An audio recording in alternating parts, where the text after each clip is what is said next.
নমস্কার দর্শক বন্ধুরা, আপনাদের সকলকে স্বাগত জানাই আমাদের চ্যানেল ডাব্লিউবি স্পোর্টস ওয়ার্ল্ডে। তো আজকের এই ভিডিওতে আমরা কথা বলবো মোহনবাগান এবং ইস্টবেঙ্গলের পরবর্তী ডুরান্ড কাপের ম্যাচ নিয়ে।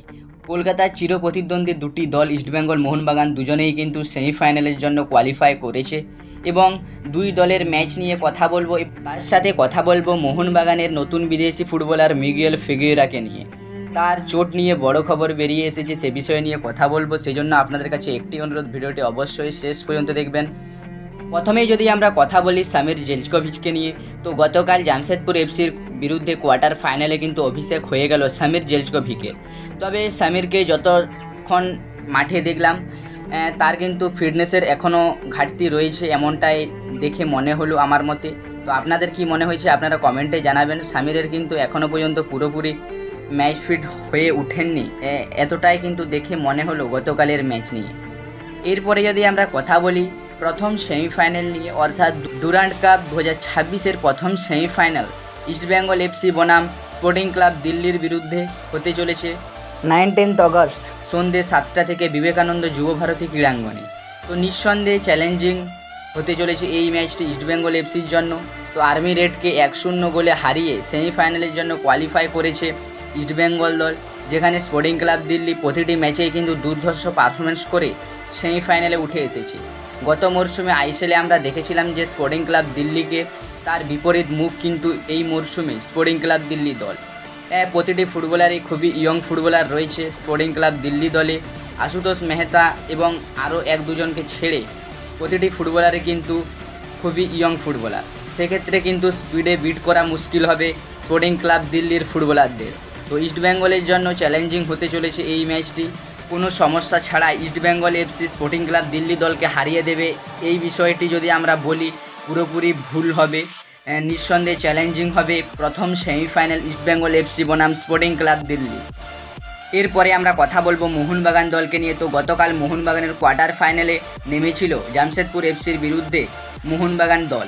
তো সেই ম্যাচে নির্ধারিত সময়ে 1-1 ফলাফলে খেলা শেষ হওয়ার পরে পেনাল্টি শ্যুটআউটে 9-8 ব্যবধানে জামশেদপুরকে হারিয়ে কোনো রকমের সেমিফাইনালে মোহনবাগান দল।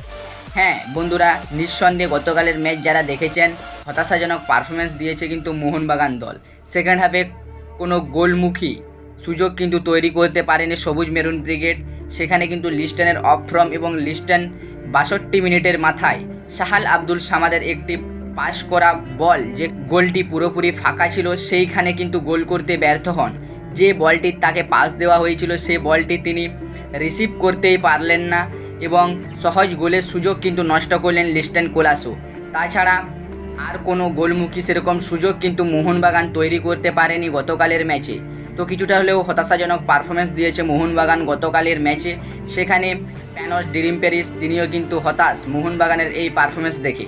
যদিও মোহনবাগানের চোট আঘাত নিয়ে বেশ কিছু সমস্যা রয়েছে, তবুও কিন্তু মোহনবাগানের যে দল প্রতিটা খেলোয়াড়ই কিন্তু কারোর থেকে কম নয়। সেক্ষেত্রে অজুহাতের কোনো এখানে কথাই হবে না। তবে যদিও মোহনবাগানের যে কটি ম্যাচ রয়েছে খুব একটা সময় কিন্তু পারছে না মোহনবাগান নিজেদের প্রিপেয়ার করার। সেক্ষেত্রে আবারও কিন্তু মোহনবাগানকে চলে যেতে হচ্ছে জওহরলাল নেহরু স্টেডিয়াম শিলংয়ে পরবর্তী ম্যাচ নর্থ ইস্ট ইউনাইটেড এফসির বিরুদ্ধে সেমিফাইনাল 2তে খেলার জন্য। আগামী বৃহস্পতিবার কিন্তু এই ম্যাচটি সন্ধ্যে 7টা থেকে জওহরলাল নেহরু স্টেডিয়ামে অনুষ্ঠিত হবে, যেখানে গ্রুপ টপ করে মোহনবাগান সুযোগ পায়নি কলকাতাতে খেলার। গ্রুপ রানার্স যে দল হয়েছিল ইস্টবেঙ্গল এফসি, তারা কিন্তু সুযোগ পেয়েছে আমাদের কলকাতাতে খেলার সেমিফাইনাল। সেখানে ভারতীয় ফুটবলের এই সিদ্ধান্তে প্রশ্নচিহ্ন থেকে যাবে ডুরান্ড কর্তৃপক্ষের ওপর। তো শিলং লাজংকে 5-2 গোলে হারিয়ে নর্থ ইস্ট ইউনাইটেড এফসি বড় চ্যালেঞ্জ নিয়ে দাঁড়িয়ে আছে জওহরলাল নেহরু স্টেডিয়ামে মোহনবাগানের অপেক্ষায়। তো খুবই রুদ্ধশ্বাস খেলা হতে চলেছে নিঃসন্দেহে বলা যেতে পারে আগামী বৃহস্পতিবার। তো দেখা যাক Mohun Bagan north east United FC দলকে হারিয়ে ফাইনালে প্রবেশ করতে পারে কিনা। এরপরে আমরা কথা বলবো মোহনবাগানের বিদেশি ফুটবলার মিগুয়েল ফিগুয়েরাকে নিয়ে।